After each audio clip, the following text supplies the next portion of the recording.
because a lot of the concerns that we've had about this team, big picture, Mike, kind of popped up. Wasn't the greatest defensive performance we've ever seen. It was not when they're not the elite offense, when they're not doing what they do and looking like the second best offense in America, this is the kind of thing that can happen. I'm willing to give some leniency here, however, because Kirk Crease is not there, Lamont Butler's not there, Andrew Carr didn't look like himself, and you're kind of getting pretty deep in that bench when Travis Perry and Colin Chandler and some of those guys are playing the minutes that they played tonight. So I think that this was just finally the lack of a point guard and the lack of your defensive stopper coming up for Kentucky, but it's still one where I think you got to kind of look at that, and it's a little bit concerning that this keeps happening with the Wildcats. Well, I wondered in this game specifically, how are the Kentucky players going to come out? Because we know the motivation from the Kentucky fans. We know the motivation from Cal. Mm-hmm. We know the motivation from the former Kentucky players that are now over with Arkansas. But what about the Kentucky players that have no connection to Cal, that didn't play for him, that didn't play with the guys that were on the other side now? Because that's the other thing. I mean, that roster was turned over so much that I was just curious to see how that Kentucky team came out. And the early returns were good.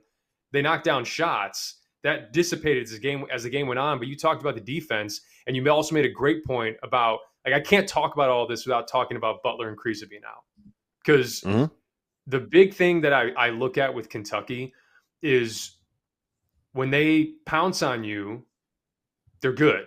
And when they can extend leads, they're good. When they have to play from behind, the stops don't come consistently. And then as much as I love Mark Pope's offense, I mean, it's the reason why Kentucky's been so good this year. I mean, they modernized that offense. He's one of the best, I think, X's and O's tacticians in college basketball. But the problem is when you don't have point guards like Lamont Butler or Kriisa, that offense is so long developing that when you're trying to climb back into games, it gets really hard to just say, hey, here's our point guard, high ball screen, go make a play. It's still Amari Williams, pop out, catch, go into dribble handoff. Is the pocket pass open? No. All right, swing it to the side, go to the next side, dribble hand. Like it's hard to get more possessions that way. And that's a product of not having Butler or Kriisa out there. So it's hard to just grade them because they're not whole. But at the same time, like, again, I was curious to see how they came out tonight. And clearly Arkansas looked like the team that but they're not whole for 40 minutes. I mean, they're not.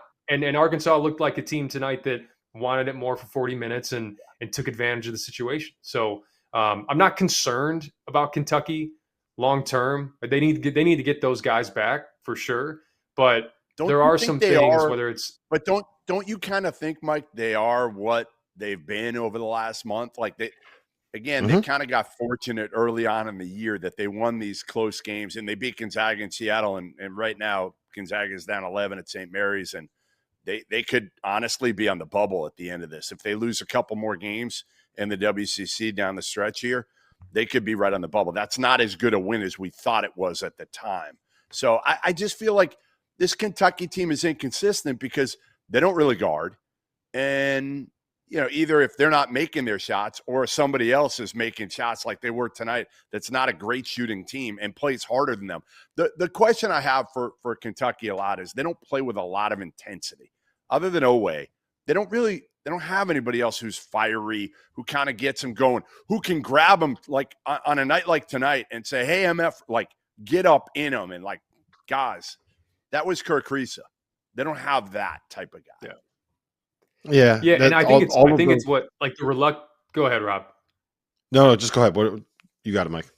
I was just going to say it's part of the reluctancy, I think, over the last few months of not putting them in that top tier in the SEC. I mean, it's kind of Alabama and Auburn right now, and Kentucky and Tennessee and even Florida. We saw some warts pop up today. I mean, there's a reason why some of those teams kind of slide into that second tier. That's not to say Kentucky can't make a run. It's not to say Kentucky can't, be a second weekend, be a potential, Final Four team if things fall right.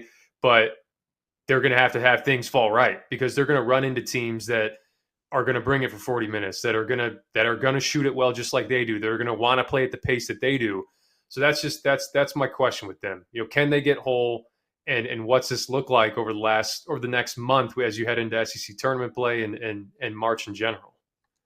Yep, I agree with everything you guys just said.